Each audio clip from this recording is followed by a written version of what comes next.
We're going to start here promptly at 10 o'clock, so just give me a minute and we'll get rocking and rolling.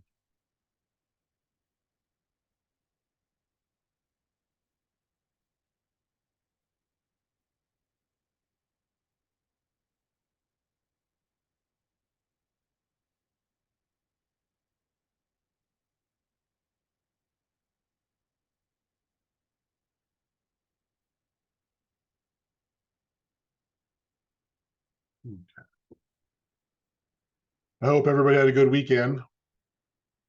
The weather was certainly perfect outside, so.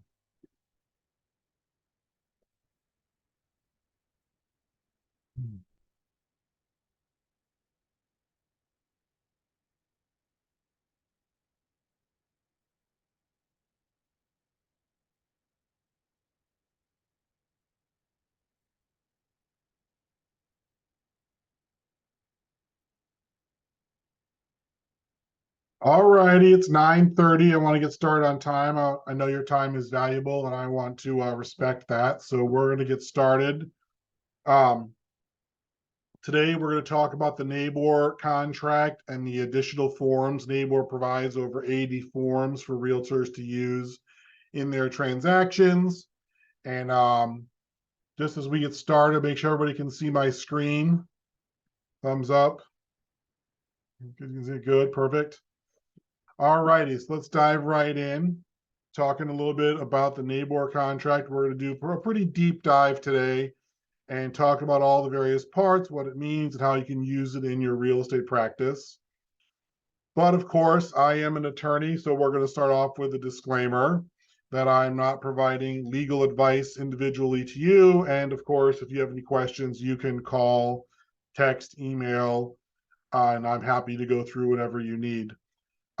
For purposes of today's webinar, you can put your questions in the chat or unmute yourself and ask questions at any time.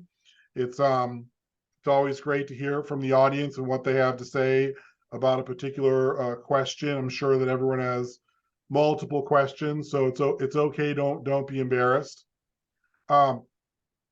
Little bit about me and my firm. I've been an attorney now 20 years, which is insane to me, but I've practiced real estate law. And I'm the chair of the Legal Resources Committee, which drafts the NABOR contracts. I know it very well, and hopefully I can impart some useful information to you today. Our firm, of course, is a business and real estate law firm, and we help everybody involved in real estate, realtors, small business owners, entrepreneurs, buyers, sellers, property managers. And of course, we have a full service litigation department, so we can take care of pretty much all of your needs. And we have offices throughout Southwest Florida, but we can close across the state. So today's agenda is in two parts. Part one, we're going to go through the NABOR contract. I'm going to be using the residential improved property contract. That's the standard contract for NABOR. We're going to review the as-is and vacant land contract differences to the extent that there are any, for inspections. And I'll talk about a few comparisons to the FAR contract as we go through them. Then we'll take a short break. And in part two, we'll go through the most important addenda and amendments and the notices that NABOR provides, and we'll talk about some strategies for using them.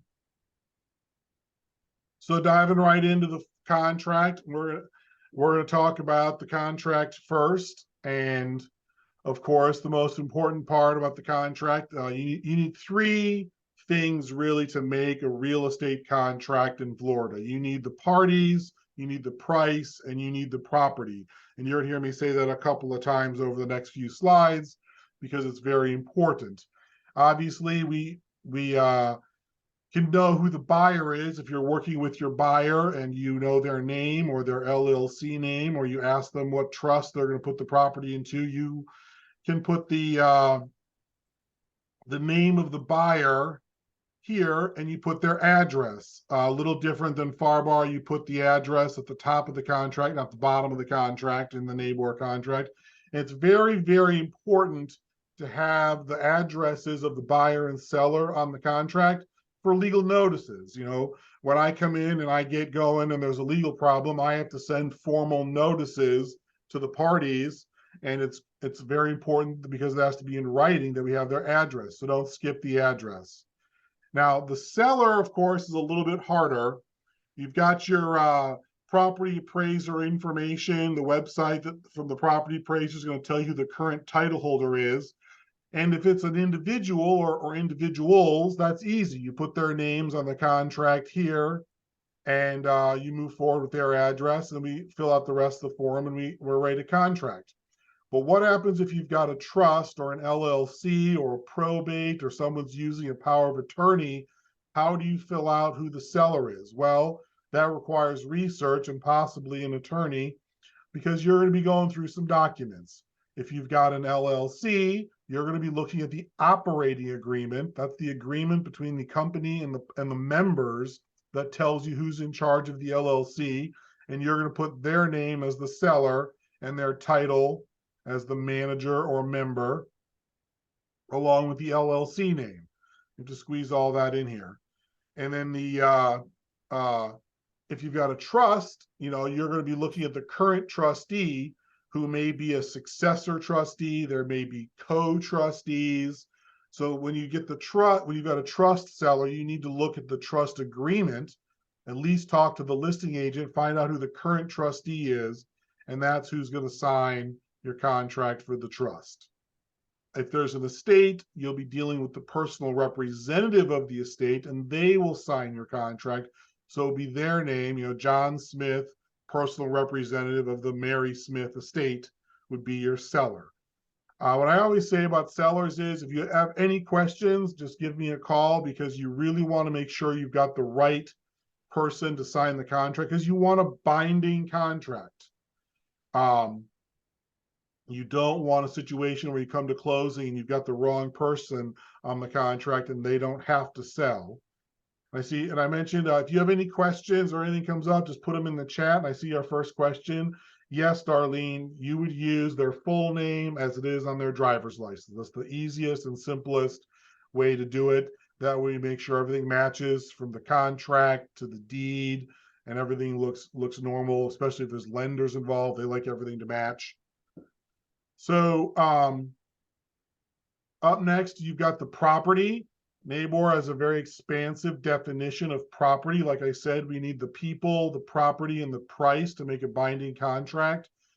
So NABOR basically has this description of real property, which it says, the real property here and after legally described, together with the following items, and then it lists all of these items that go with the property. And that is what you're selling. That's the real property, and the personal property, collectively defined as the property. And you'll see that word throughout the contract. In the NABOR contract, you put what you're going to include here, and you put what you're going to exclude here.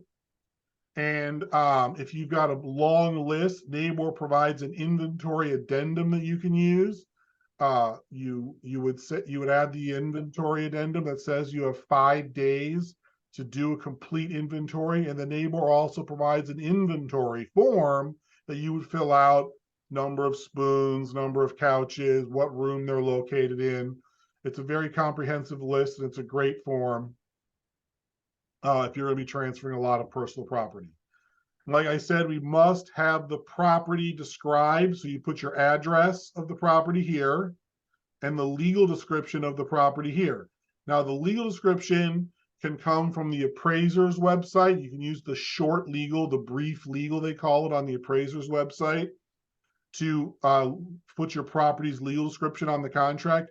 However, if you've got a long meets and bounds description, if it's in the estates or Lehigh, and by the way, the NABOR contract is a statewide form. You can use it across the state of Florida. It's valid in all 67 counties. Mostly we, of course, use it in Lee and Collier, though. But if you had a longer legal description, you would call me and I would get you the whole legal, and then you would just write "see attached legal description" in this blank here, and we would put the full legal on there to make sure we know exactly what we're selling. Now, in the NABOR contract also, if you're selling a condominium, Typically, this would be a condominium, but you would have additional amenities, boat docks, parking spaces, cabanas, storage lockers. You don't put the number of parking spaces in the blank here. You put the designation. So if it's parking space number 101, you would write 101 in this blank. You wouldn't write 1. Or if they had 2 parking spaces, you'd write 101 and 102. You wouldn't write 2. So we need to identify the parking spaces because those are pertinent items and they transfer with the property. Of course, once you get the property and the people down, next up, we're talking about the price of the contract. And why are my slides not advancing? The price of the contract. And you put your sale price here, put your first deposit here, and then you decide if it's going to accompany the offer, if the deposit's going to be due on the effective date, or if it's going to be due after the effective date, and put your days to get the deposit in here. I typically say 3 business days to make the first deposit because we like wires. We don't really like checks, although for the first deposit, we can take a check if there's enough time between the first deposit due date and the closing date for the check to clear the banking system. That's typically 10 to 14 days. But we do like wires because the contract must have all deposits are subject to collection, and anything that's due within 15 days is paid by wire transfer. And then you put your proceeds of your mortgage here. So if the buyer is getting a mortgage, the amount of the mortgage there. If they're getting seller financing, which I love seller financing, you put that amount here. And then you put the total balance to close here, which of course is plus closing costs, minus prorations and adjustments. Hey, Sam, can you go back a page to talk about the parking thing again and the garage thing? Sure. So no. Because the single family home, you wouldn't fill this out. you leave it blank, or do you put and not applicable, or what do you recommend? You leave it blank. That's Okay. only for condos, really. Okay, so parking space, single family, you don't say anything, but it has a 2-car garage. Do I put 2 or do I not say anything? Leave it blank. Leave it blank. Okay. Leave it blank. Yep. I've been doing that wrong. Thank you. No, it's okay. Yeah, because that is typically for things that are not directly attached to the property. So you could have a single family home in like a boating community that had a boat dock somewhere else. You would put that in there, but typically an attached garage to the home you wouldn't have to separately designate that. So then we get in, if we get our price filled out, then we go to the offer and the counter offer acceptance periods. Typically you would give until 5 o'clock. I actually prefer till 8 o'clock on the business day that you're going to be accepting offers.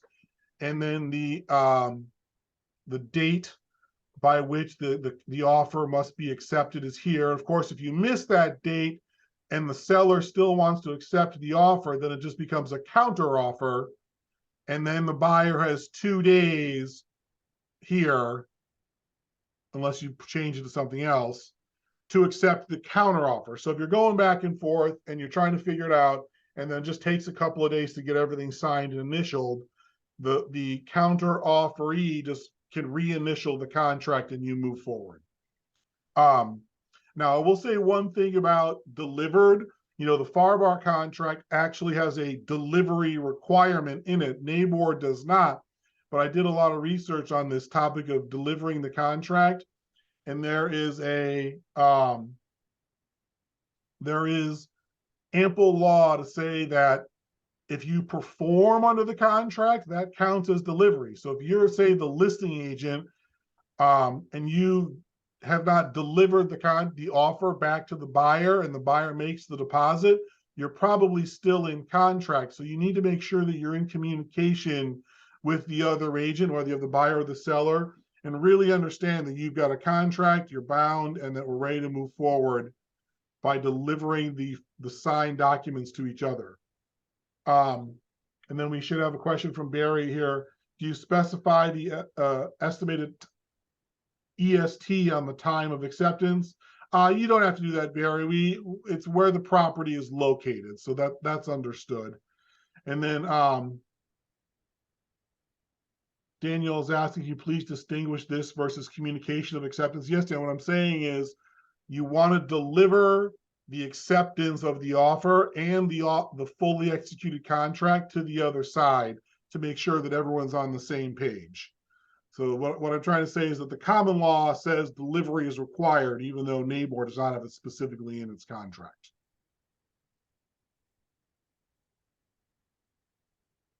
And then closing, the next part of the contract here, section 3 of the contract, we have to have a closing date, which of course is the date that we're going to transfer the funds and the deed and be done and close the transaction. And the buyer becomes the owner on the closing date. The seller gives possession of the property at closing, and time is of the essence as to the closing date. What does that mean? That you cannot miss the closing date. The seller, the buyer have got to be ready to go on the closing date, transfer the money, transfer the documents. If they don't, then the party is going to be in breach of contract. The contract automatically terminates, and now we're fighting about the deposit. So let's be very careful in our contracts. This is for FARBAR and NABOR, by the way. Although FARBAR is much more punitive, I will say, in its time of the essence clause. You have to hit the closing date. And then when you close, the property needs to be broom clean and free of debris. That's the standard in this contract. Broom clean and free of debris. All right, so let's talk about, before I get into financing, do you have any questions on the price, place, property? Let's see here. I think I've answered all the questions in the chat. So let's talk about financing. So very, very different from those of you that use the FARBAR contract. This contract gives 3 choices: cash, bank financing, or seller financing. Let's start off with talking about the cash financing. When it's cash, the buyer may get a loan. The contract says that the buyer may obtain a loan for purchase of the property. However, there is no finance contingency. So this contract says, buyer, you can get a loan if you want one, but if you don't check the financing box, then I, seller, can put you in default if you miss the closing date. That means there is no delivery and compliance period under the Consumer Financial Protection Bureau. There is only a cash closing, and you have to be ready to close on the closing date. And remember, the time is of the essence. But the buyer can still get appraisers and things per standard R of the contract. So it's not terrible for the buyer if they do end up getting financing. Now, bank financing under this contract, again, very, very different than NABOR and other contracts. So I almost wanted to just read this to you, but I'm not going to because that would take a while. The simple thing is the buyer, first off, they pick the type of financing here. They pick whether it's going to be an initial or fixed rate of interest and put the interest rate here. There is no default like in NABOR, which says prevailing rate. So you must fill in this blank. Do not skip it. That's bad. And then you pick the amortization period, typically a 30-year mortgage. And then you decide how long the buyer has to apply for a loan, the default being 5 days.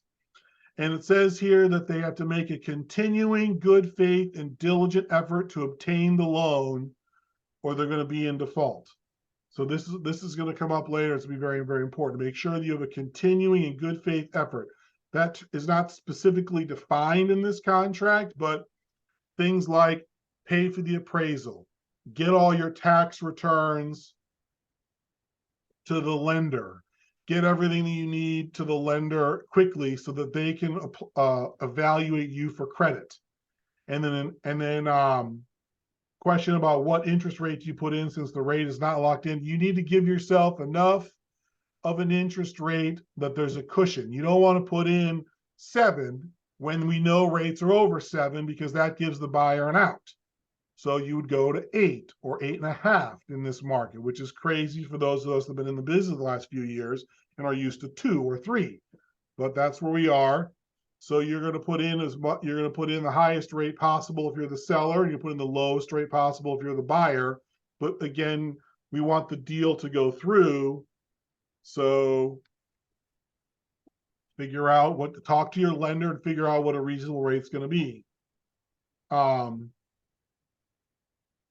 Daniel's asking, no, it wouldn't void the whole contract. It would just mean that you couldn't terminate if you got a rate over that, Daniel.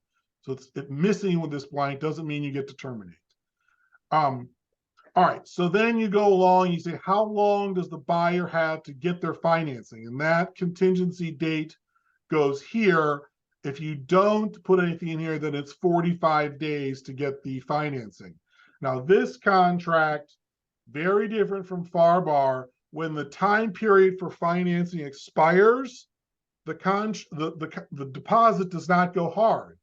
The parties gain a right to terminate.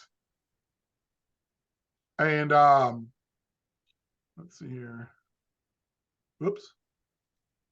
The parties gain a right to terminate. And I've got a few slides on this, so I'm going to advance the slides.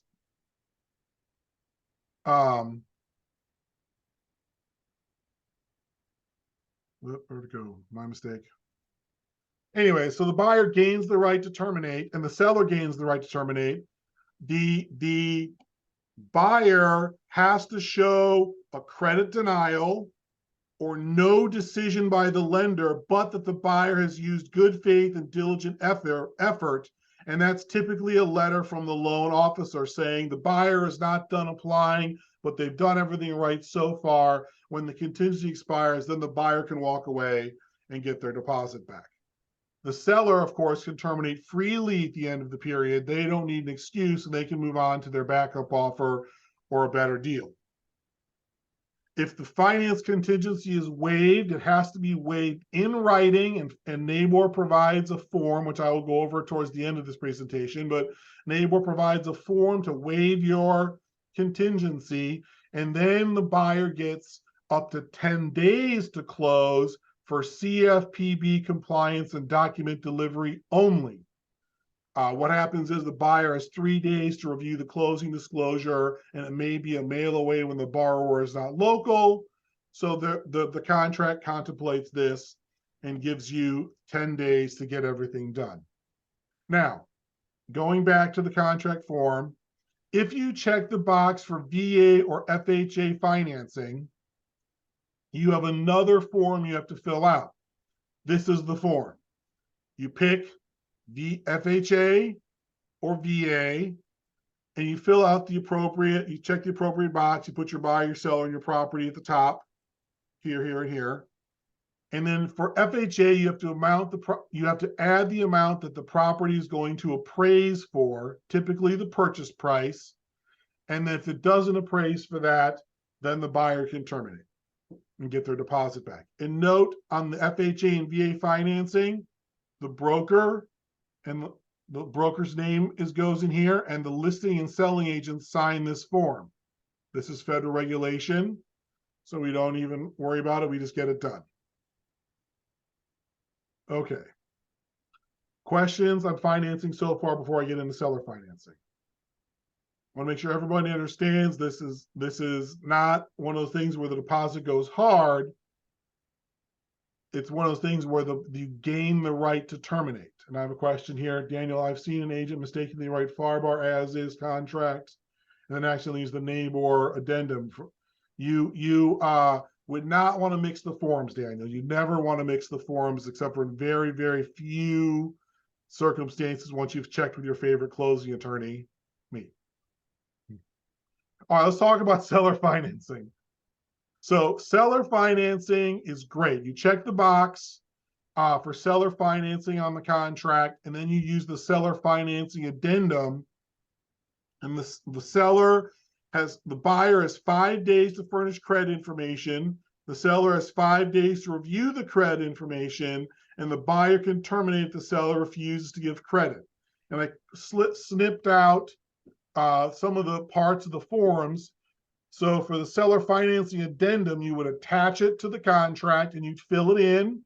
You put the amount of the financing, again, the interest rate the seller is going to charge, how long the note is going to be for in terms of amortization. I typically would do 30 years to keep the payments down, and then you can balloon the note after so many years so the seller's not locked in on a 30-year mortgage.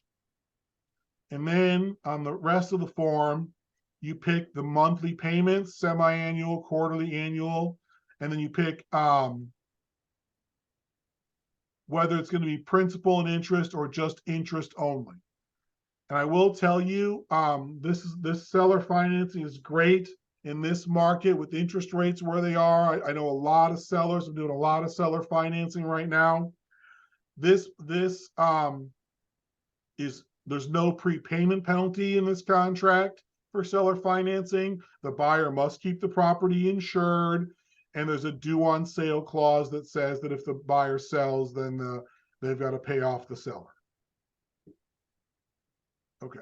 Any questions about financing? Okay. So let's talk about the next section of the contract, section 5. If you are going to be selling a property in a CDD or an MSTU, then you're going to check the box, is or is not in a CDD or MSTU, and then you're going to use the form that breaks out the fees. Now, I will just tell you, an MSTU is a funding mechanism for the county commission to do individual projects in neighborhoods. A CDD is a separately created entity, usually by the developer, and they manage things like water, sewer, wastewater, street lights, potable water issues. And the form that you need looks like this. So you put your seller, you put the property, you put the name of the community development for CDDs or the name of the municipal taxing and service benefit unit here. And then you have to research, and this is a pain in the butt, so I'm happy to do it for you. Just call me, I'll take care of it.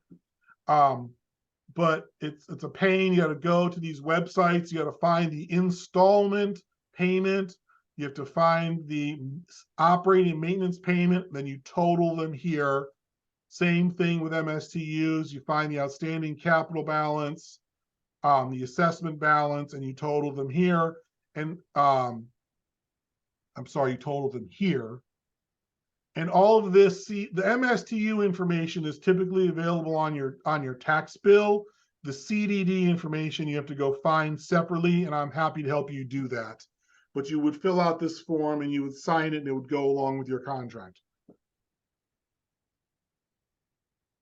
So up next, the next section is liens and special assessments.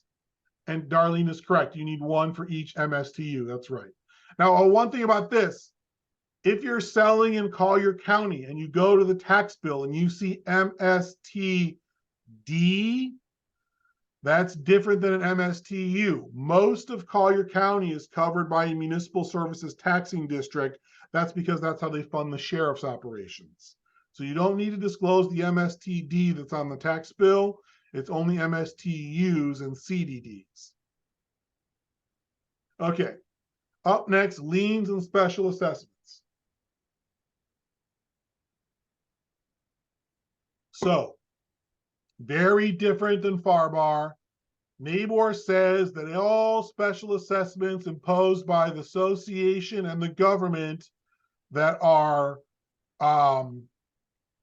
the identity of the lienor, the property subject to the lien, and the amount of the lien, if they're known, the seller pays them off. So you can think about the special assessments in condominiums for reserves and hurricane repairs. You can think about the sewer district assessments on Marco and in the Bembry neighborhood, if you know where that is on 14th Ave North and Goodlet and Naples. They're paid off in full. And that is very, very expensive to the seller. So you need to know that and explain that to your seller.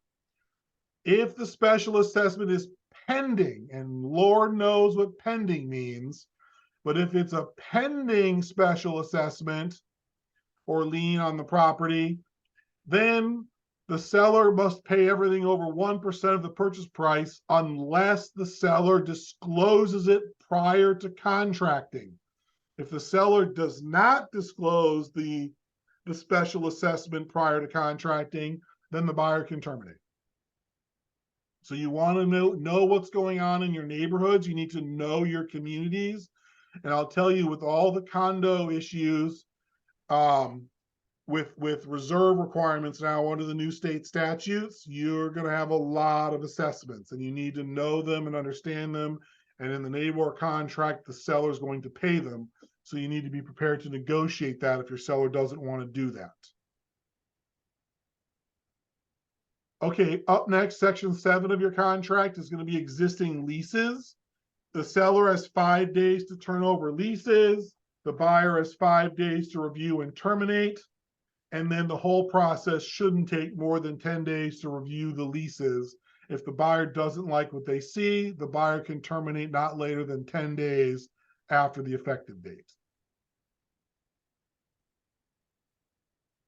All right, inspections. So selecting inspections. We're going to get into detail on the inspections when we get to standard D, but here in section 8 of the contract, you pick whether you want inspections here or whether you're going to waive inspections here. So you have 2 choices, inspections or no inspections. If the buyer wants inspections, but the seller's not willing to make repairs, then you would use the as is so the buyer can walk. You wouldn't check waiver and then you're stuck in a contract. I'll also say this, there is an addendum if you're negotiating and you're on the standard contract and you want to make it an as is, there's an addendum for that. If you want a free look, but you still want the seller to have to consider repairs, then you have an addendum for that as well. They're not really used. If you're going to do an as is, use the as is contract. If you want inspections or no inspections, then you use this contract and check the appropriate box. So moving right along, let's get into the transaction standards. But before I do that, does anybody have any questions on the first half of the contract, the beginning of the contract, before we get into the standards? That's all the blanks that you have to fill in. Now we're going to get into the fine print. I have one. Yes, Yvette. I still thought that there's a couple more protections for the buyer using the regular NABOR contract with the as-is addendum. And there is a checkbox to add that addendum if you still want to do it that way. So Yvette, in the last round of the contracts in 2022, we took that box out. So there used to be a third choice here in section 8 of the contract for as is. I'm sorry, the box is on the last page. It's one of, where there's now a list of pages that you can so add. You can convert the regular contract to an as is by checking the box on the last page and using the addendum. That's exactly right. And I still understand that I think maybe permitting, there's a couple of reasons why that makes it a little better for the buyer versus just a straight as is contract. No, on the as is addendum, it just converts the regular contract to an as is, and the buyer can walk for any reason or no reason. You don't even have to worry about permitting. Okay, let me say this again. A buyer can use the as is contract or the NABOR contract with the as is addendum.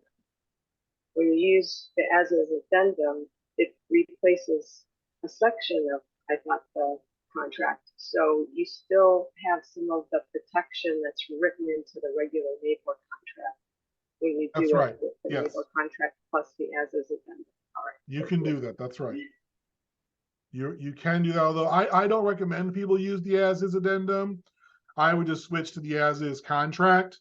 But if you're in the middle of negotiations and you've already torn up the form a bunch of times, it's going back and forth, and then you want to add the addendum, that's a good reason to use it.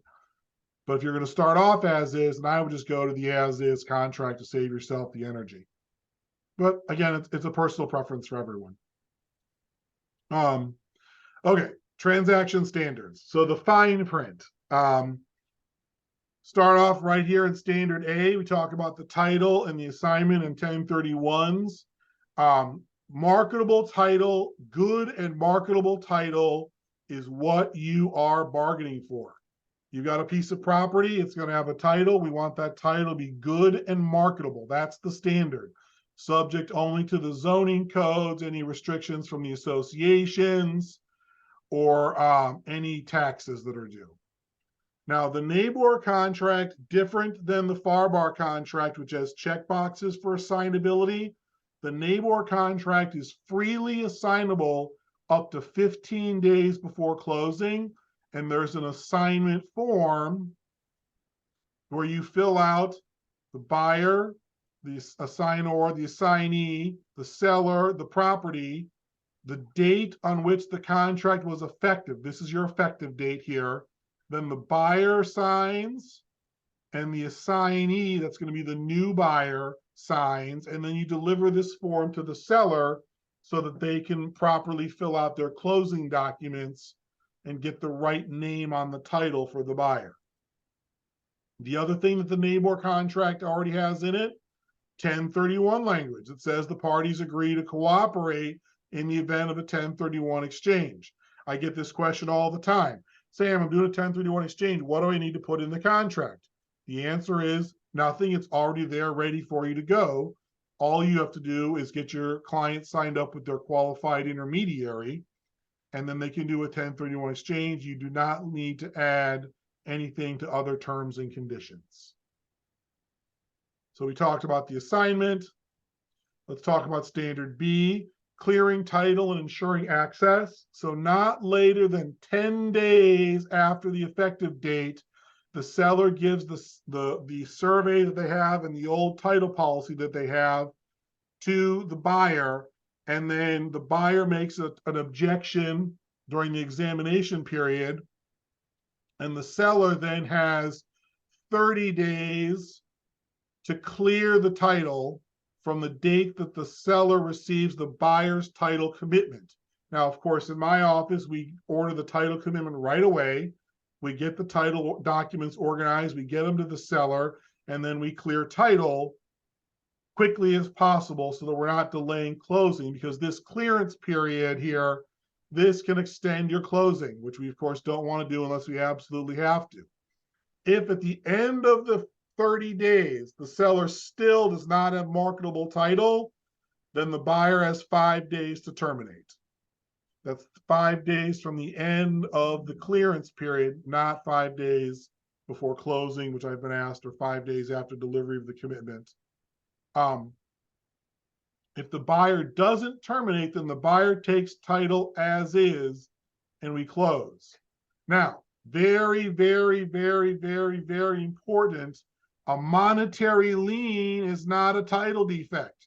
If you've got an old mortgage that has to be paid off, we're paying it off at closing. If you're negotiating with the county over unpermitted improvements or fines for a nuisance or something, we pay those off at closing. They're not a title defect, and the seller does not have a choice in that matter, which upsets a lot of sellers. So be very mindful of that. If your seller's got fines on the property, if there's title defects from a previous closing, which I'm in the middle of dealing with that right now, you want to make sure you understand that those things are going to be paid at closing. Up next, standard C is the survey. Very important. The survey is so important because it tells you where the property is located, if anything is over the lot line. Very important to get a survey. If the seller doesn't provide a survey, I really encourage my buyers to get surveys. And then during the survey period, we make survey objections, and the seller's got to fix them. So they may be moving an air conditioner, they may be moving some pool equipment, they may be moving a fence, they may be having their neighbor move a fence. It just depends on what the situation is. And for those of you that sell along the beach, you need to understand the coastal construction control line, which gives much higher standards for remodels and building flood zone issues. The state gets involved. And of course, if you're selling on the beach, lucky you, just make sure your buyers know their desire to remodel is going to be hampered by the coastal construction control line. And we can get into greater detail on that when that comes up. Okay, the big one. Standard D, disclosures and inspections. I have a number of slides on this. It's in several parts. So we're going to go through standard D because it's probably the most important part of this contract. Number one, standard D1A is the seller's disclosures. Number one, right off the bat, Johnson v. Davis. The seller knows of no facts or conditions materially affecting the value of the property, which, except for those that are readily observable to the buyer. Remember, Johnson versus Davis was a court case that said caveat emptor is no longer the rule in Florida. Sellers must disclose latent defects that they know about, known latent defects, defects that are hidden that the buyer would not find in an inspection that the seller knows about. The seller has to tell. That's the way it is now. And separately, by the way, realtors, if you know about a defect and you don't disclose it, that the buyer can sue you separate from the seller and come after your E&O insurance. So be very careful about that. You have your wetlands disclosure. The property is not wet unless it's been disclosed. The seller doesn't know about any permit violations or unpermitted improvements unless they've disclosed those. That the property is zoned for single-family home, and that there are no past insurance claims. So if any of these things are untrue, the seller's got to tell the buyer or the seller is in breach of contract. Very, very important. Up next are your mandatory disclosures. These are pretty basic. Radon gas could be an issue. Get tested for radon. Older homes, you could have lead-based paint. Be very careful about that if you got a home built from before 1978. And then the mold disclosure and the fact that you're going to pay property taxes, which will go up, is also in your contract. Bataya is asking, if the seller's disclosure is not required, how does the seller relay the defects? In writing, Batya. However the seller wants to, in writing. I would use the seller's disclosure form, fill that out, and then anything else that needs to be added, write it down on a piece of paper, sign it, and give it to the buyer. You don't want to make mistakes and have the buyer come back to you later, because Johnson v. Davis is a fraud case, not a contracts case, which means punitive damages are available. It can be very, very expensive for the sneaky seller. So be very careful, or the sneaky realtor. So be very careful there. Standard D1C is next, advisements and acknowledgements. These will save you because the buyer is responsible to investigate the community. You, of course, are professionals and you know what you're doing. So you should tell the buyer everything that they need to know about the community that you're selling in, but it is on the buyer to investigate the community, to understand what they're buying, make sure they get the code compliance brochure, the fair housing brochure. And if they're going to make improvements to the property, this FEMA 50% rule is a big deal. You need to understand that rule. And then the short of it is, we put it in the contract.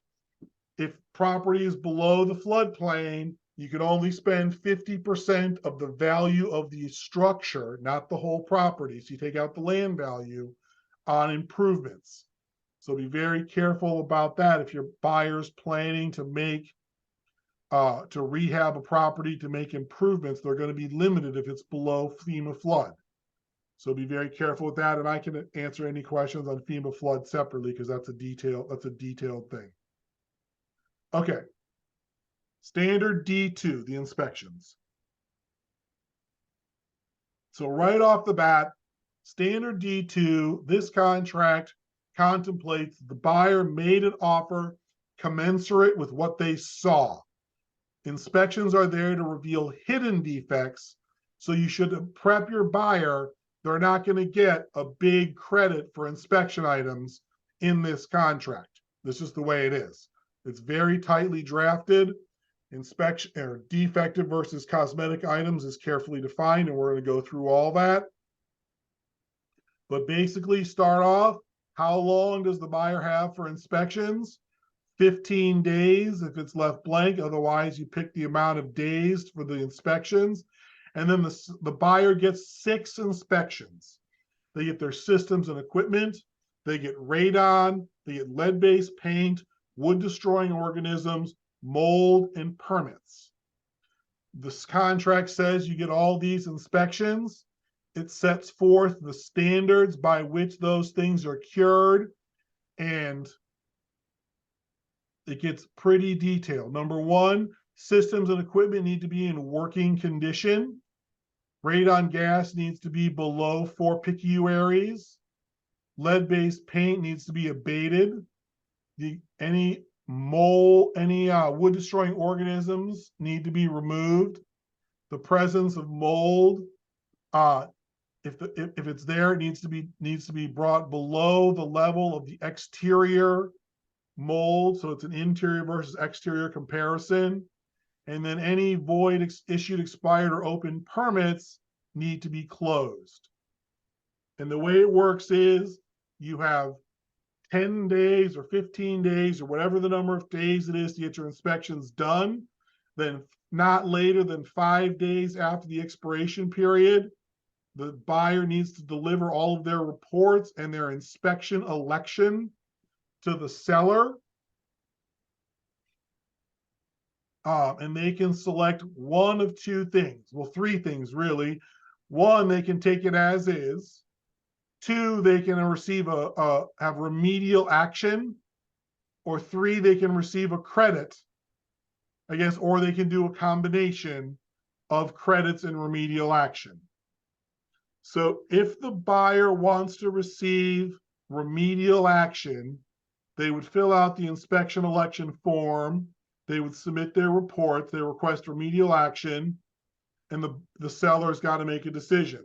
If they want a credit, then they choose a credit, and the credit needs to be in the amount of the remedial action.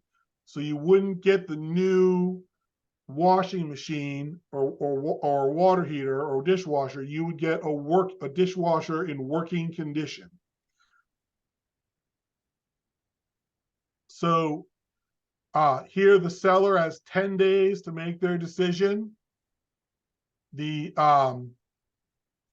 seller can either agree and move forward. They can counter, or they can reject the inspection election. If the seller counters or rejects, then the buyer can terminate.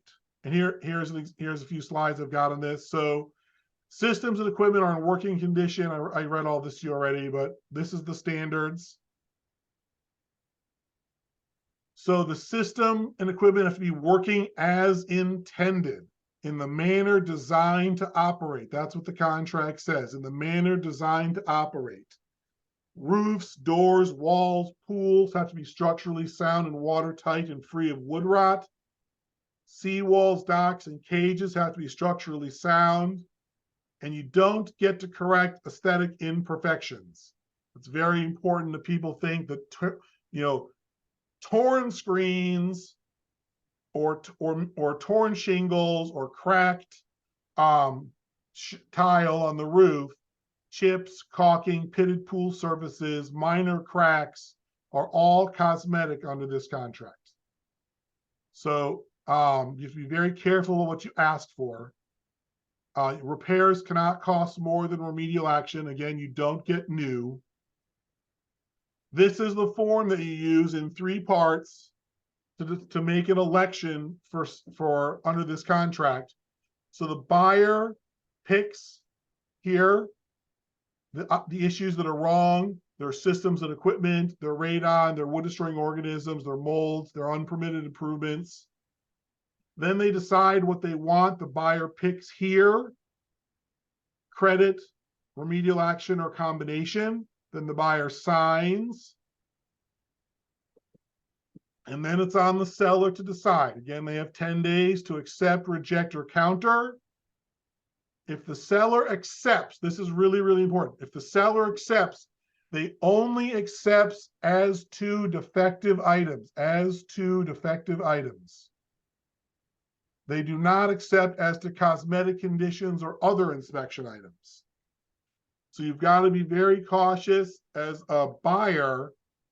If your seller is going to accept and then they go through and they say, well, this is not defective, I'm not fixing it. You want to have that conversation up front so that expectations are met.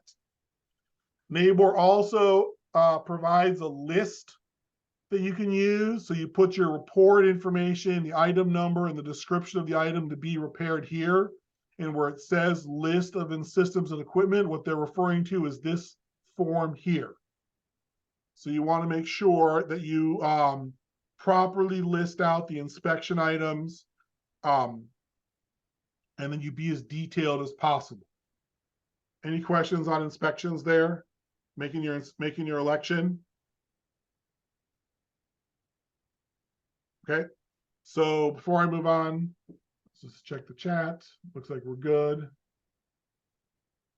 Okay, so now switching gears from the regular NABOR contract to the as-is contract for a second. This is what the as-is contract says. And it's basically, the shortest way to think of this is, it's a free look during the period. Whatever you pick for your inspection period, the buyer may, in the buyer's sole discretion, walk away from the contract for any reason or no reason. For any reason, the buyer may terminate the contract prior to expiration of the due diligence period. So it's very simple. The as is, everything is the same except the inspections. The buyer can walk during the inspection period. In the regular contract, the seller can't walk unless the buyer can't walk unless the seller rejects. Okay, so assuming everything has gone swimmingly and you've gotten through your inspection periods and you're doing your repairs, the seller has maintenance obligations. The seller has to maintain the property as is as of the effective date, and the seller's got to make repairs, and the seller's got to deal with anything that comes up from the association, including association violations and fines. And then if we don't get the work done by closing, we escrow 200% of the cost to fix the problems, whether it's maintenance items or repair work that's not done or association violations. 200% of the estimated cost is then escrowed to deal with these issues after closing. And it says right in the contract, the escrow sum is not a cap on seller's liability for completion of the maintenance obligation remedial action. That's all of these items that have to be dealt with. Okay, so assuming that we get to closing, everything's great. The buyer then gets their walkthrough. And basically there are 4 things that you're looking for on your walkthrough. Number 1, you want to make sure all the remedial action is complete. You want to make sure everything that's supposed to be there is there. You want to make sure that everything is not supposed to be there is gone, and that any maintenance issues are taken care of. And remember, realtors should not do the walkthrough. It's too much liability, and your broker probably does not allow it. So if your buyer asks you to do the walkthrough, check with your broker. They're going to tell you no, probably, and then you need to bring the inspector back in to complete a walkthrough inspection. And generally, these inspectors will charge you like $100. Some do it for free to make sure that the repair items are complete. Okay. Any questions about inspections?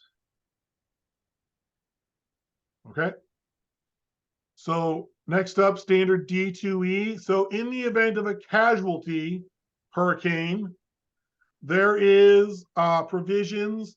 The seller has to maintain the insurance coverage. The seller bears the sole risk of loss for any casualty.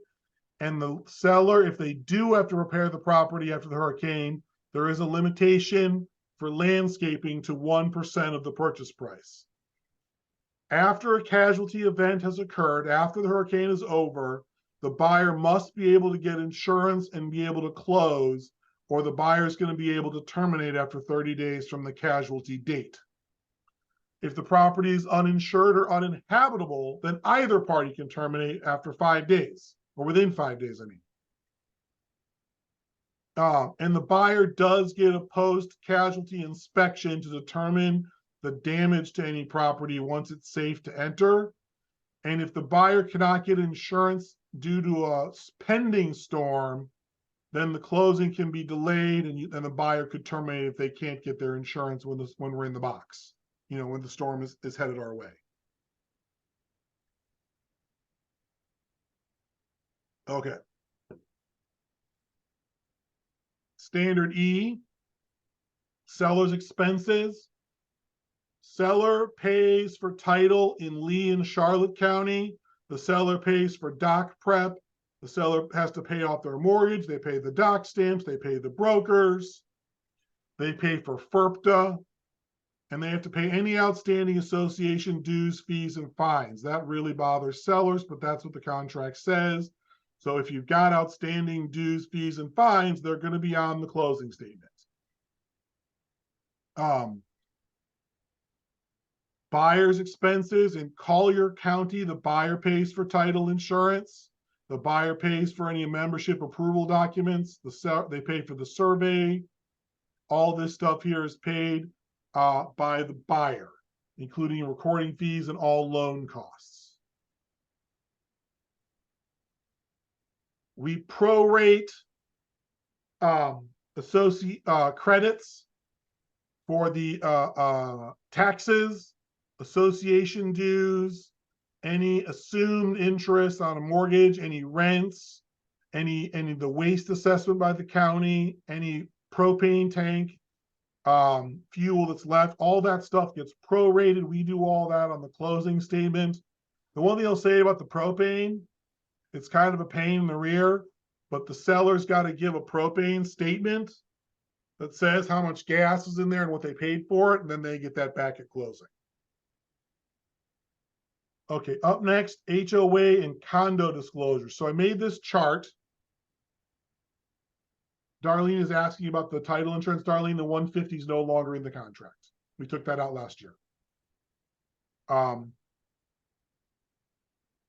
So standards H&I are association disclosures. So just real briefly, not real briefly, but in detail here, there is a rescission period under Florida law if you don't deliver the condominium documents and you don't deliver the HOA disclosure. Condominium associations are different than homeowners associations. They have totally separate chapters in the Florida statutes that are dealt with very differently. So under condominiums, there's a rescission period that you cannot waive for 3 days after all the condo docs are provided, excluding weekends and holidays. There are 6 condo documents that you have to provide. They're listed in the contract, but it's the declaration, the articles of organization, the most recent year-end financials, all that sort of thing. Regardless of when those documents are provided for a condominium, the buyer gets 3 days to terminate. HOAs, a little different. You don't disclose all of the documents, but you must provide the disclosure summary, this form, which I'll detail in a moment. You must provide the disclosure summary. If you don't provide the disclosure summary, again, 3 days. But the difference is the buyer can lose the right to terminate if the homeowner association disclosure summary is provided prior to contracting. So this is the form. Put your association name here. This is where you put the current assessment amount. So whatever they're paying in their quarterly dues, for example, would go here. This is where you put the frequency of the payment. Semi-annually, quarterly, monthly, annually. If there are special assessments, you put the amount here and the frequency here. If there are rent or land use fees in an HOA for like the amenities, the amount and the frequency goes here. So Where do I disclose the capital contribution on this form? I don't. That's the answer. You don't disclose capital contributions on this form. I always see it written in the margins, or they squeeze it in here and here, or they do two of these. You don't do any of that. There is a separate community fee worksheet that NABOR provides, as I will show you towards the end of this program, that talks about other fees to the association. So if you're selling like in Vanderbilt Country Club and it's got 8 different fees for the association, that goes on the community fee worksheet, and I'll show you that later. Okay, standard J, the association, you must apply, buyers apply to the association within 10 days. If you apply within 10 days and you are not approved by closing, the buyer can terminate. If you do not apply within 10 days, you lose your deposit. So be very, very careful there.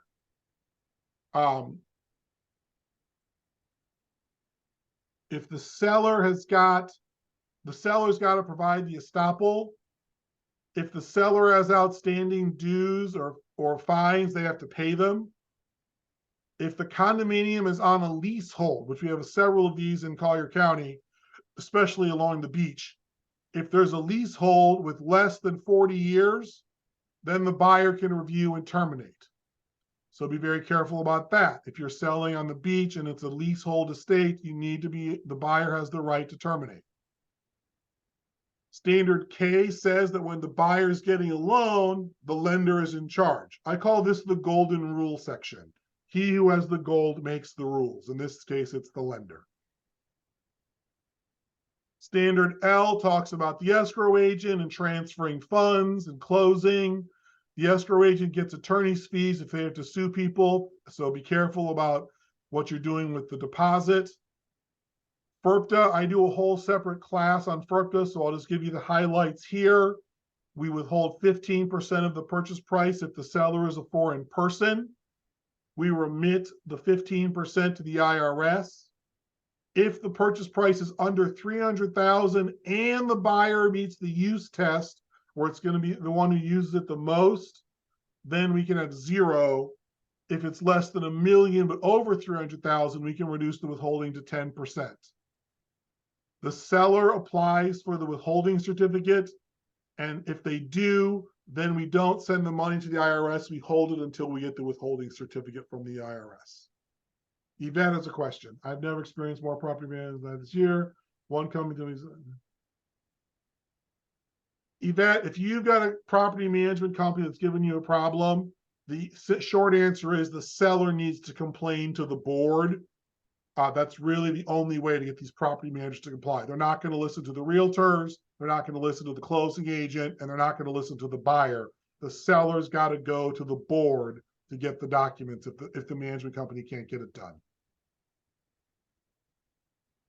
Standard N provides for quick closings. This is the hurry up provision. All the time periods are compressed if we have a short close to get all the inspections and everything done, because we must hit the closing date. Time is of the essence for closing, and the parties have to act reasonably. That's the rule. Standards O and P talk about the default and the remedies and attorney's fees. If the buyer can only lose deposits made. If the buyer doesn't perform, doesn't close, they lose the deposits that they have made. This is different than FAR, which says you lose all the deposits. It's only the deposits made. And if the seller breaches, the buyer can sue for specific performance damages, or they can simply terminate and walk away. And then the winner in any litigation gets their attorney's fees paid by the loser. So we really, really, really want to avoid litigation. Standard Q just says that everything has to be in writing. There's no texting in the NABOR contract anymore, same as FAR. And remember that if you get a notice as the realtor, then the buyer or the seller also has the notice, and you've got to get it to them so they know what's going on. This doesn't apply to HOA and condo docs, but it applies to everything else. So then we get into the miscellaneous section of the contract, really the last major section of the contract. And there's a lot in there that affects your ability to do these deals. First of all, everything has to be in writing. Days are calendar days, and the deadline is 11/59. Deposits by default go back to the buyer unless the buyer is in default. Electronic signatures are binding, so you can use your DocuSigns. You all know that. The seller must provide reasonable access for appraisers and surveyors, regardless of financing. And then the association, the word association is defined to mean all of the HOAs and condos and co-ops that cover the property.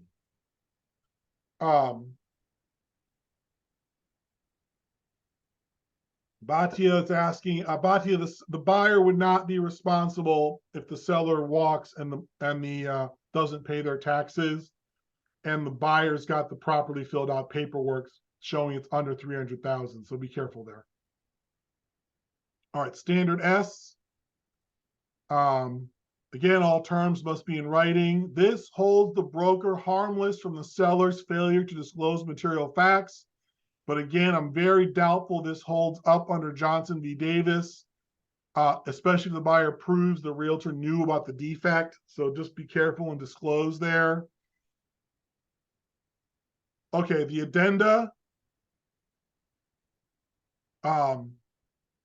Check the box. See here where it says if attached here too. So you can't just check the box. You have to attach the addenda. It's got to be properly initialed and signed. And then you're good to go with your various addenda. And we're going to go through a number of these. Last section on the contract is the wire fraud. And by the way, we've got a whole other part 2 of this presentation we're going to go through in a few minutes. But at this point, does anybody have any questions about the contracts? Everybody's good to go? Okay. Let's take 5 minutes. Everybody get a drink of water, and then we're going to get into part 2, which is the addenda, amendments, and notices. We'll be back here at 10:40.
Okay, while we're waiting for everybody to come back here, we're gonna give people one more minute. Does anybody have any questions so far?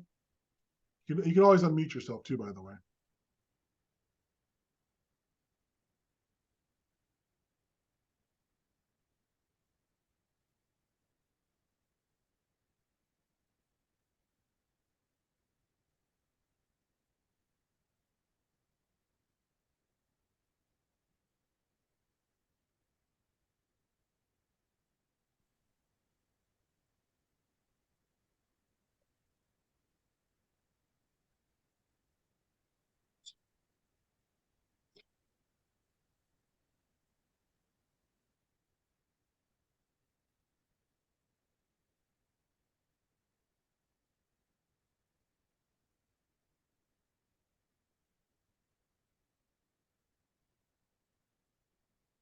All right, everybody, it's 10:40. Let's get back into this. Part 2, the addenda, the amendments, and the notices.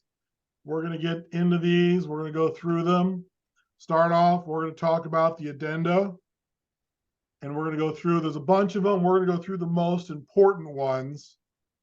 First off, we get the sale of the buyer's existing property. I see this addenda a lot. Basically, when the buyer has to sell before they buy, you would use this addendum. I've got the language here that's from the addendum. I've cut out the language of most of these addendums and amendments and just given you snippets of the most important pieces. And the title of the addendum that you'll find in your forms library is going to be in the red. So the seller and buyer can terminate once the contingency date passes. So once you put in your contingency date as to when the buyer's got to sell their property, if they don't get it done or waive the contingency by this date, then either party can terminate. And this extends closing, so be very careful about that if you put the date too far out. Up next, you've got your advisor reviews, buyer review, seller advisor review. If you want your attorney to look at the contract, then you would fill this in, put your time for a review period here, and it just says that you can terminate in the period. I see a lot of people using these when their buyer is away and they need to come down to view the property, and that's perfectly fine use of this form. Just tell them that their attorney is going to be looking at it before they can make a decision. Up next, your survey inspection. So I don't see this form used nearly as much as it should be used. The survey inspection gives the buyer 15 days. If you're buying vacant land in the estates, you need to make sure that you're buying the right property. So you want to get a survey. And if it's new developments where the lots aren't perfectly laid out yet, you're going to want to use the survey addendum to make sure that the buyer knows what they're buying. It can be very, very important. Up next, you have the appraisal contingency. If the property is not appraised for the amount stated here, then the buyer can terminate unless the seller agrees to lower the property down to the appraisal price. Let me say this about this form. This form doesn't work very well. So be very careful when if you want to have an appraisal contingency. You need to put the amount in this box here that is less than the purchase price. If you put more than the purchase price, the way this reads, it just says that it's reduced to the purchase price. It's very badly worded. NABOR needs to work on this. I'm sure we will in the next revision year, which starts in 2024. But you need to get that. You need to be very careful with the appraisal contingency form. Up next is the as-is addendum, which we talked about a little bit earlier. If you've got a regular NABOR contract and you're negotiating and you want to convert to an as-is, you would use this form, which basically gives the buyer a free look, and they would have so many days to complete their inspections. Up next is the backup contract addendum. So you put in the buyer, you put the name, you put the name of the buyer here, I look confused by my note. Put the name of the buyer here, and then you put how long they have to terminate here. And if you don't terminate in that time period, then the buyer can terminate. And then the effective date is changed on the backup contract to when the termination occurs, and the buyer can get up to 30 days to close. I don't see a lot of these backup contract addendums being used, but if you do use it, make sure you put the information here. Don't put anything crazy other than the buyer's name here. I've seen this left blank. I've seen it put, to be disclosed later. And the problem you run into in a multiple offer situation where you have multiple backup contracts is you could inadvertently cause your seller to be obligated to sell to multiple people, which would be really bad. So be very careful with the backup contract addendum. Give me a call if you're going to use it. The co-op addendum. So this is actually a 3-page addendum that is absolutely required when you sell a co-op. Remember, co-ops are not real property. You're selling an interest in a corporation. Put your seller, put your buyer, the name of the co-op, the address of the co-op, the legal description of the co-op, the county that the co-op is located in, and the name of the association, which is different than the co-op sometimes, the unit number. You put in here the floor if it's in a tower, the building, and the approximate square footage. Now, for those of you that sell co-ops that are mobile homes, these last few blanks would not be used, but you would put your lot number here. And then you check off whether it's wholly owned and how it works, and you need to know these things. This is a very important form. It's also a very complicated form. If you have any questions and you're selling in a co-op, give me a call. I'll help you walk you through it. Okay, we talked about FERPTA a little bit earlier, and there was a question by if this form is filled out and signed by the parties, and the buyer signs the affidavit at closing that says that it's going to be residential property, that they're not going to use it the most, then I don't think you would have liability under FERPTA. But if you're going to do the exception, you'll want to fill this form out, check the box for 300,000 or $1 million, and then it says the test from FERPTA is right here. The buyer is an individual, they're using it as a residence, and they have definite plans to reside in the property at least 50% of the number of days the property is used in each of the first 2 12-month periods. So read that paragraph very carefully. That is what the buyer's got to be able to attest to at closing.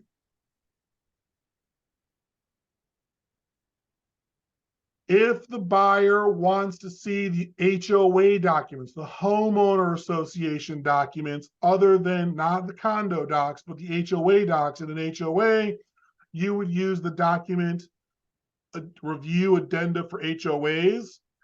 And basically, it's above and beyond the HOA disclosure. This is not a statutory right, but a contractual right. And then the seller would want this form filled out to show that the buyer received the documents on these dates, and the time period starts ticking for 3 days to review.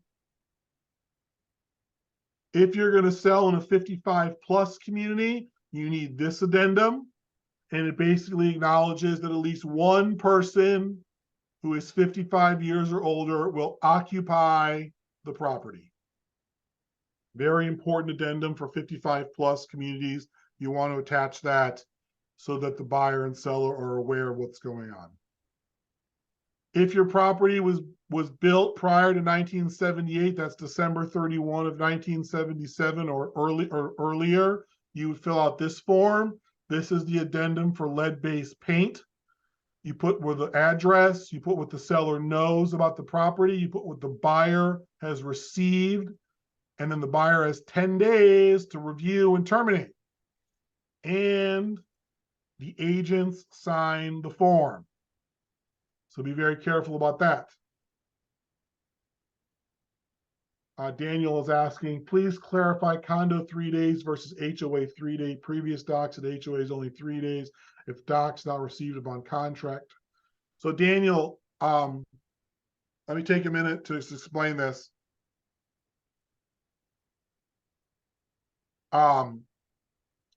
Condominiums, 3 day right to rescind the contract is unwaivable. The buyer gets 3 days. After the documents are delivered, 3 days after the documents are delivered, regardless if you gave the documents before closing, before contracting or not. Homeowner associations, there's an HOA disclosure that if not delivered prior to closing, the buyer again gets 3 days to terminate. If the HOA disclosure is delivered prior to closing, or I keep saying closing, prior to contracting, then the buyer does not get to terminate. This addendum that you're looking at here, this language here that you add to the contract, says the buyer gets 3 days to review association documents, which these are the documents, the covenants, the incorporation, the bylaws, and the rules, and the budget, or the financials. If they get 3 days to review these documents, which could be after contracting. So I hope that clarifies a little bit. I actually have an email on this that I can forward you, Daniel, if you have any questions. If anyone else has any questions, shoot me a text or an email. I'll send you my analysis. Okay. If the seller is going to do a lease back, different than a post-closing occupancy, then you would use this form. You would pick how long the lease is for. You put the rent, and you put who's responsible for what items in the lease. If you don't get this done in 15 days after the contract, then the parties can terminate. Bhatia is asking, again, if it's true the master docs are not required. That's correct, Bhatia. Unless you use that addendum, the association master docs are not required. Okay, we talked about the personal property inventory. You can make the contract contingent on the seller giving an inventory to the buyer and the buyer reviewing it within 2 days. This is the inventory form. Slide will advance. This is the inventory form. You would fill it out. It's 5 pages long. It's very detailed.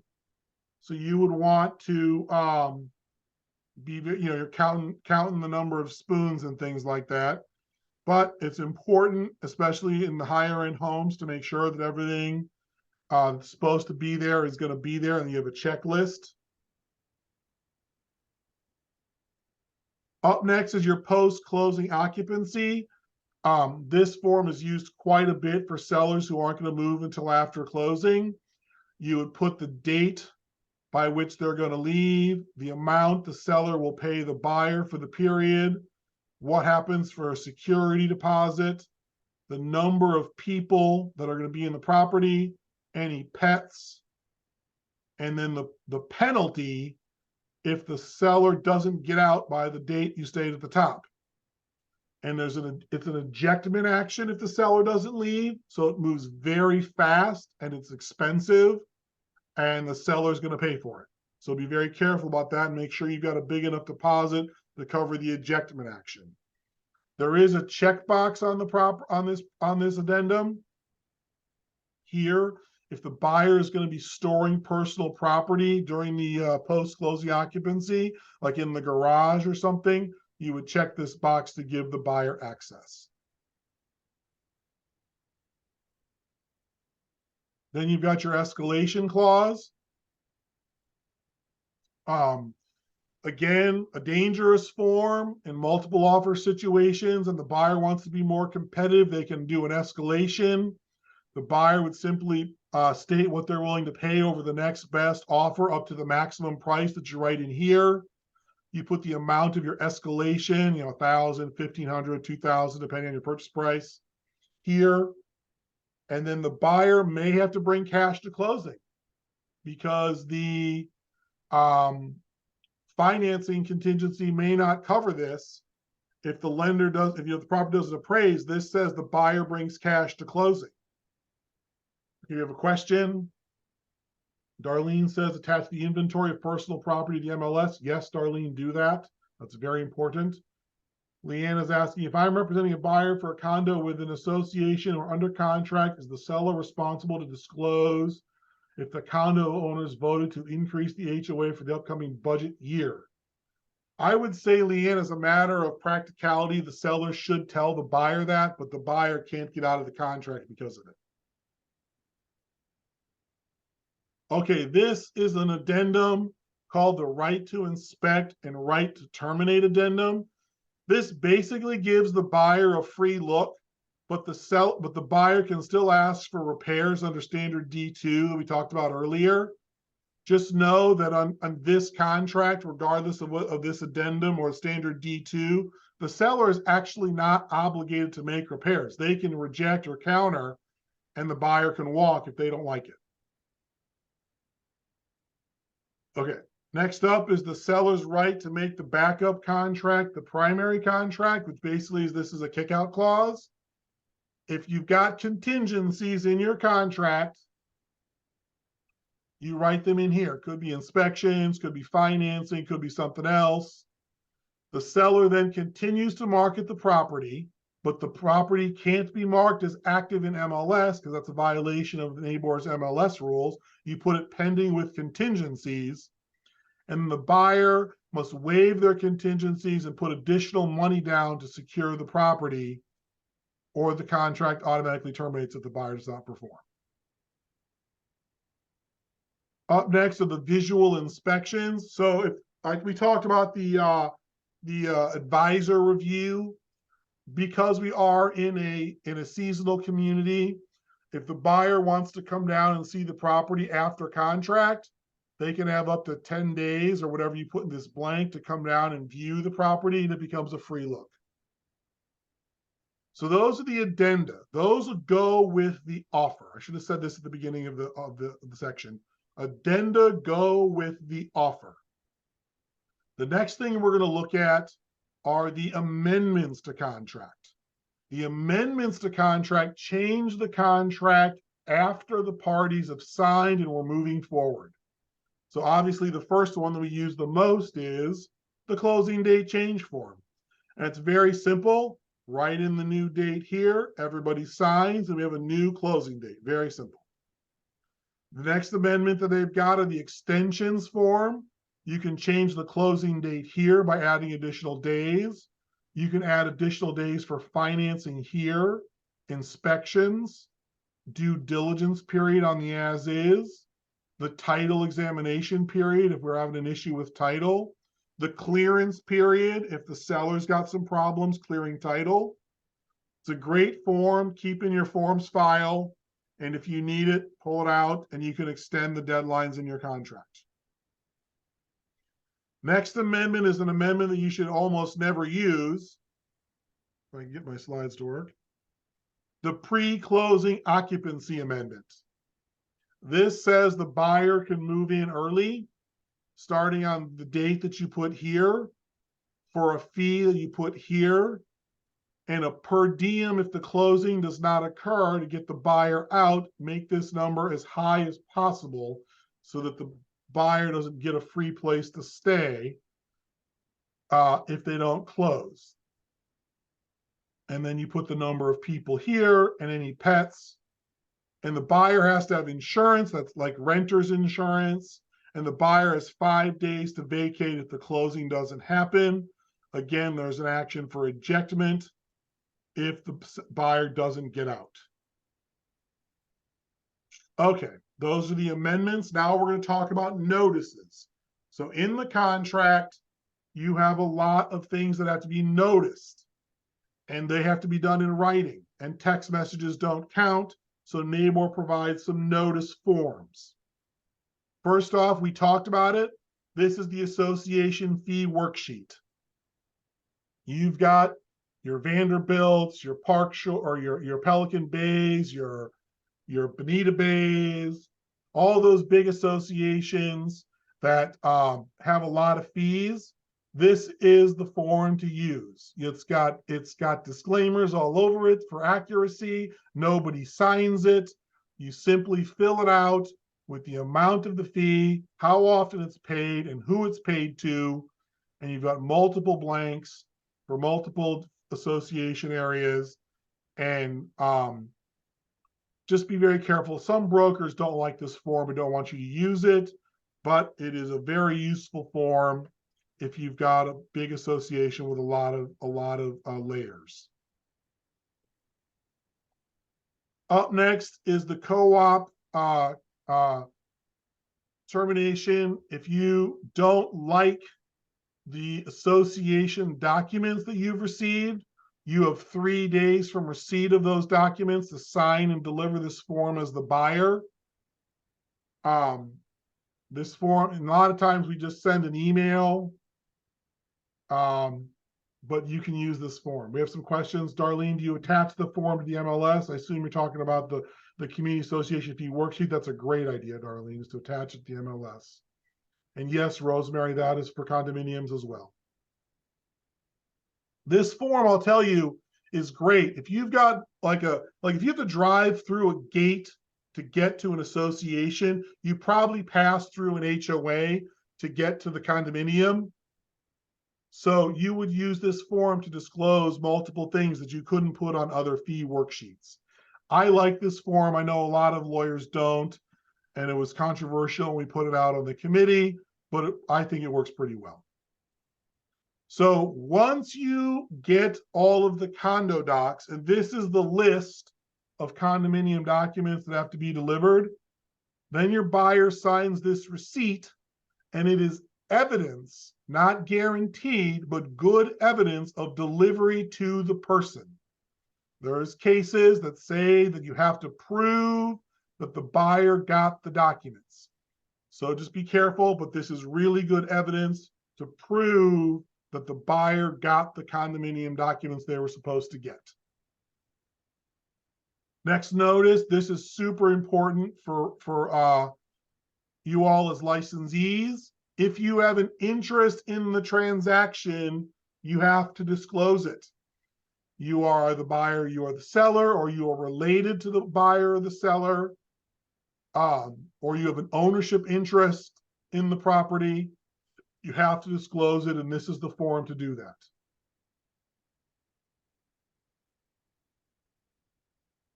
If the buyer is going to waive the finance contingency, this is the form for that. And the buyer signs, the seller acknowledges. Very simply, the buyer gives notice of termination of the contract and release of the deposit. This is for termination under the finance contingency. I think I said waiver. This is for termination of the contingency of the contract because the buyer can't get financing. If you need an extension of the finance contingency, we provide a totally separate form for that. And this is very simple. You put the new date and everybody signs. And then typically sellers ask for more money in escrow in this situation. So you got to be careful there and negotiate that. Now, if the seller terminates because the buyer didn't waive, this is the form. It just says seller gives notice of termination. Very simple. Then this is the finance contingency waiver. This says buyer hereby waives the finance contingency and is moving to closing. You can use this. Usually we just send an email, but this is a form that can be provided should you want to use it.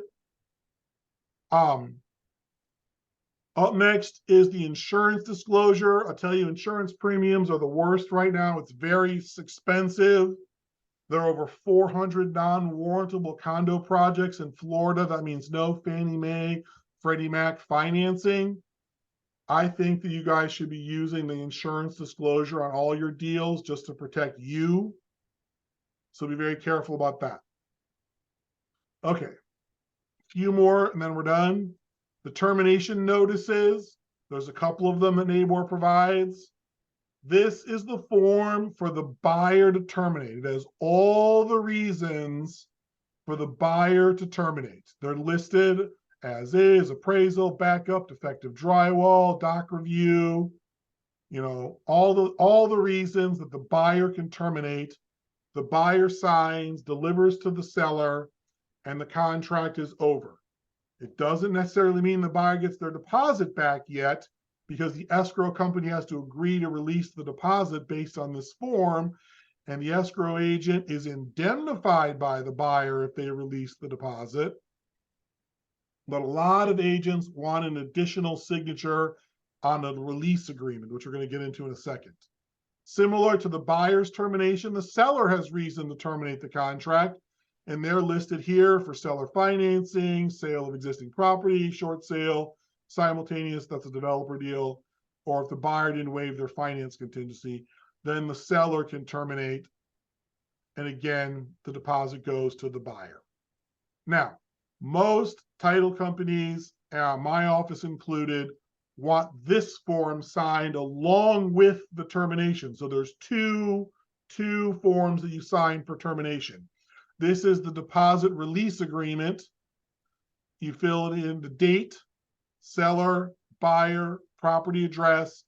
The amount of the deposit should match the contract, and where the deposit is going, buyer or seller or realtor or someone else goes there. It's a separate notice to clarify, and it releases you. You want this form used because it releases you as the broker from any liability. So that's very, very important for you and your broker. All right, it's been over an hour and a half. We have gone through all the major forms of NABOR. Questions?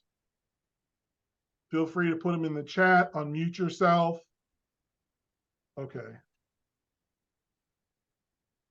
Daniel is asking. No, Daniel, it's an enforceable agreement. It's just going to be very confusing if you've got a NABOR contract and you give a FAR bar notice, or you've got a FAR bar contract and you use a NABOR notice. There's going to be references in the contract that don't match up to the references in the addendum or the notice. That's why you don't mix the forms. If it ended up in litigation as a result of something else, the courts would figure it out as best they could using what's called parole evidence, of other additional outside evidence. So it doesn't void the whole thing. It just makes it more difficult to figure out what's going on. And people are asking, I will provide slides and a copy of the video to everybody. It'll be on my YouTube channel in a couple of hours. Other questions? Come on, that was a lot of stuff for 90 minutes. I see some of my favorite realtors on here. Hi, Rosemary. If you have any questions, hi, Ralph. If you have any questions, you can always email, call, text me, whatever you need. And I guess if we don't have any more questions, then we are done. So thank you all very much for today. I really appreciate your attention and your time. And I look forward to the next webinar, which will be announced over email soon. Thank you. And I will talk to everybody later.